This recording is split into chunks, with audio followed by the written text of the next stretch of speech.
in this room, we're all leaders, and what we do and what we say and how we motivate people. In our jobs, we're leaders. My job, I'm a leader, and even for those that aren't employed, you're a leader in some form because you have this ability to impact people, and you have the ability to touch people and motivate people to get to a common goal. So just pay attention to the picture. Don't pay attention to the words, to what it says, but just the idea of the picture. Focus on that. And in the middle, you see the leader. You see people around that leader, behind him. That leader is the connection for all of them. That leader is able to impact every single person individually, either spiritually, emotionally, mentally. So, what is a leader? You can define a leader in multiple ways, in multiple aspects, but the way I like to define a leader is basically based on the ability and based on the skills they have, based on the way that they're able to get their message across. And then also, what's the role of the leader? The role of the leader is to guide, to motivate, and to inspire. Like our professors, they're our leaders. Like our bosses, they're leaders in a different aspect, but nonetheless, they're leaders. So we get into this part of the slide where we kind of split up this idea of leadership into two different aspects, and that's transformational and the transactional leader. A transformational leader, that's a leader that's able to inspire and to motivate. Those are the type of leaders that give people the courage and the nerve to go pursue a goal. And then we have transactional leader, and those are the type of leaders that are able to persuade others to keep pursuing a goal. The people that are under transactional leaders are people that already have this self-confidence. So that leader, the transactional leader, is just there as a mere support, just to look over and make sure that everybody gets what they need to do, make sure that the objective gets done. So I have this video. That's a really funny yet very interesting video. Finish in under 3 minutes and dissect some lessons. First, of course, a leader needs the guts to stand alone and look ridiculous. But what he's doing is so simple, it's almost instructional. This is key. You must be easy to follow. Now here comes the first follower with a crucial role. He publicly shows everyone else how to follow. Notice how the leader embraces him as an equal. So it's not about the leader anymore. It's about them, plural. Notice how he's calling to his friends to join in. So it takes guts to be the first follower. You stand out, you crave ridicule yourself. Being a first follower is an underappreciated form of leadership. The first follower transforms a lone nut into a leader. If the leader is the flint, the first follower is the spark that really makes the fire. Now here's the second follower. This is a turning point. It's proof the first has done well. Now it's not a lone nut and it's not two nuts. 3 is a crowd and a crowd is news. A movement must be public. Make sure outsiders see more than just the leader. Everyone needs to see the followers because new followers emulate followers, not the leader. Now here come 2 more people, then 3 more immediately. Now we've got momentum. This is the tipping point, and now we have a movement. So something that was very catching in that video itself was leadership. And it's quite funny how you wouldn't think that video itself would be a video that's suitable for leadership. Just because, what does people dancing have to do with guidance or leading? But it's more about the message that's being placed across. It's more of the in between the lines of, like, as they say, a person is able to start a movement just by them sticking out, them being this idol. And idols like that is what makes other people either follow them or maybe go their own route and go about it in a different approach. And our leadership skills differ from everybody. We have certain characteristics, certain abilities that define our leadership skills.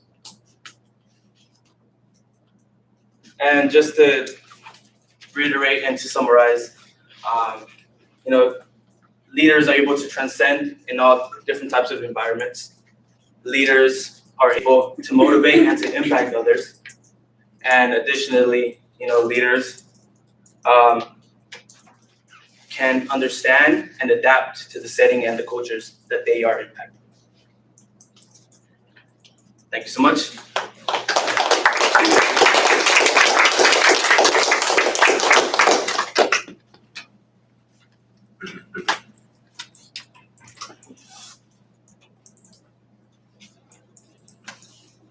What do you think you did wrong? I want to say getting my point across, trying to get these, just trying to put my own perspective of how I see leadership and what I got from reading the articles and what they perceive leadership to be, and my own version of that. What did you enjoy about your presentation? I thought that video was really outgoing and very eye-catching. What I like the most is probably just the way I'm projecting myself to you guys, the way I'm able to. I don't know. I personally felt like I got you guys engaged in a way, not like physically engaged, but maybe more visually. That's what I would say.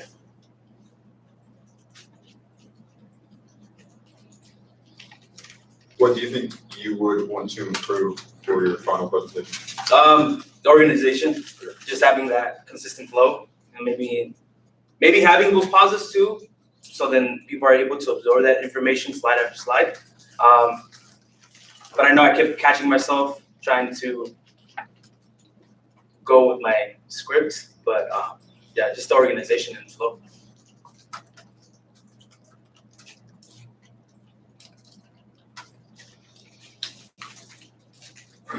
How much did you prepare? How much? What was your process? So I just so when I was building on it, I practiced each slide bit by bit as I was working on it. Towards the end of it, I kind of got my little kitten in the room and just kind of went on and on. And I also looked in the mirror as well, and I just tried to visualize myself in this setting and picture all of you guys in that room so I can get it as accurate as possible. Because I know in my house it's like a different environment. I feel more comfortable there, but I try to remove that, not remove it completely, but try to make it in my environment so I'm able to project it the way I want to project it. What part of your process do you think helped you today? Of the training process, practicing it, just going over it, looking at myself, looking how I'm doing my movements, doing that. So, yeah. That you did a lot better than last time. Not that it was super bad last time, but you could tell each slide you had. I could see that you practiced each slide individually, right? You didn't look at it as a whole, going through the whole presentation, but okay, I want to make sure I communicate this on this slide. And I think it's a good cue for a lot of us is, breaking it up into little pieces, right? How do you memorize something? You create a story about whatever you're trying to memorize. And I think that it showed them that you didn't seem, did you feel like you missed anything? No, I feel like I got the most of it. I had other thoughts in my head when I was sitting down. Yeah. I wanted to say something in relation to leadership, but I just, when I got up here, just kind of when I just completely forgot about it for a second. But now that you asked me that question, I remembered what I wanted to, how I wanted to add something else onto there, but I just kind of stuck to what I just had because I had more time practicing that. So, yeah. Yes. Were there any parts of the presentation or through the process that you felt pushed you up to the edge or maybe past your comfort zone? The video? Yeah. I feel like the video.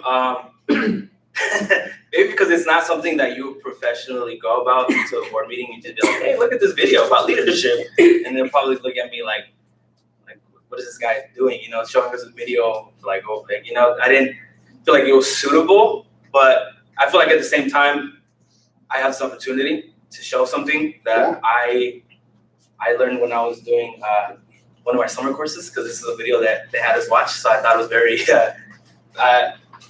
I didn't know what the purpose of the video was until after I watched it, and I kept watching it over and over again, and then I noticed what the message was trying to relay across. So when we got onto this topic, I made sure to go find that video because I wanted my audience to see what was eye-catching to me at the time. So Good job. I like the video, and I've seen that before, so I always really like that video. But I'm glad you pushed yourself on that, so because I felt it worked. Yeah. So keep doing it. thank you. Yeah, you can go. Then Okay, I would personally like it if the video was silent. Mhm. You chose a silent video of a seemingly unrelated scenario, and then you yourself related to us how it makes sense in terms of these concepts. okay. That way, it's coming from you and you're giving yourself the authority over us. It's good. Have you seen that video before? Yeah. Okay. I was wondering about that because I'd seen it so much, so I knew it was happening. But Yeah. That's a really good point. Okay. That would take it to the next level. Yeah. Be an actor. Yeah, I enjoyed your presentation. I feel like, as you said, you conveyed the points that you wanted to give us in each slide, which was very good. I also feel like you are a good speaker. You show yourself well and you have the ability to speak well. The only thing that doesn't let me enjoy that as much might be the amount of stuff in the slides sometimes. Because then my attention goes there and I'm trying to read everything that is in the slide and I lose you a little bit. And the part that I enjoy the most or that I get the most information on is when you're speaking to me. So just that maybe consider for a following presentation, reducing that a little bit so I can enjoy your speech even more. And next time I'll have no slides, just verbal. James, dude. Anyone else? If you want to commit to that now, I'll write it down. So there are three things in me. Yeah, so I thought you did really well, everything was clear, but there were some quite a few kinda and just things like that. Mhm, Those yeah. words. I think you can remove a lot of it if you practice a lot of times in your presentation, so you know what's coming next, what to say next. Then you can eliminate a lot of those words. Okay. So there are three things I would say. One, as you mentioned, try and make a more linear arc or storyline throughout your slides. It kind of jumps around a little bit. And it would help us kind of be able to hold on to the story throughout.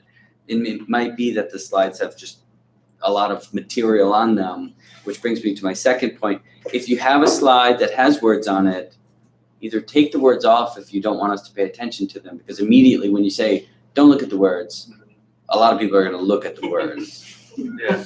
And if you don't want us to look at the words and you're not going to address them later, like you just moved on to the next slide, and I thought, wait, there were a bunch of words up there that I didn't read because you told me not to look at them. Yeah. Now I'm curious, what were they? What did it say? It was just defining leadership, but I didn't like the definition they had. I wanted to go with more suitable with what I read in the article. Yeah, which is fine. Take it out. Yeah. Right? Take those words out. Find something else instead of telling us like what to look at here or there. Right? So that would be something I would Okay. recommend. And lastly, I can't critique the video too much because I showed it in my class on Monday. So, but I did make it silent and I did narrate over top of the clip and I showed it from another angle. There was another video of the same Okay. thing. And I would say you missed some of the best part. Like the video wasn't done. Yeah, I know. It culminates in Yeah. 100, 200 Yeah. people running down the hillside. Tons of people. And you just lose some of that magnitude by cutting it so quickly. It's like, well, this is more dramatic than you let it play out to be. Right. So I agree. Justin, that was a great point. Silence it and you tell us what's happening. Because you can watch it in practice. You know what's happening. You Yeah. can point out, like, there's a leader. He's kind of weird, but he's doing something completely on his own and he's going first, right? He's demonstrating and then he supports the next person and they stay there for, you know, a set amount of time, and he's dancing with them, next to them, and showing them, and being an example, but, you know, lifting them up as well. And then the third, and then the time frame from each person to get to the next, right, to reach critical mass was shorter every time. And that's interesting. And then the masses just come, right? Yeah, It's I just didn't want to keep going. I just didn't want the video to keep going. I wanted it to play for another the entirety. Yeah. But it kind of reminded me of when George presented. Yeah. And he told us to keep our eyes closed for quite some time. Right. I didn't want to kind of have that same thing going. Yeah, Just having I'm the with video playing, like that's my presentation. I'm Like, with you. So in that case, download the video, chop it up in the time frame you want, and you shorten it where it needs to be shortened, okay. right? Also, I would say contact Dom or somebody to learn how to embed it in the PowerPoint, not as a link, because when you click out, I had it embedded at first, and then I don't know what happened, but I know I fixed it right before I came up because Yeah. I had it embedded Yeah, at first, but okay. I don't know what happened. So I Okay. just had my backup just so I don't have Yeah. to be scrambling up here. No, I understand that, but it's distracting when you have to leave your PowerPoint and then come back in and it wasn't full screen yet and you were still talking Yeah. and there, I could see all the ones. It's just a lot of stuff there that it really tightens up that professionalism if you can utilize that embedded feature. And I don't know, that would be something I would try and practice. Okay. It's still a logistical thing, but, and then making the video the appropriate length there, you know, so it doesn't, Grab on. yeah. But I appreciate it. You did a good job. Thank you. Thank you. Yep.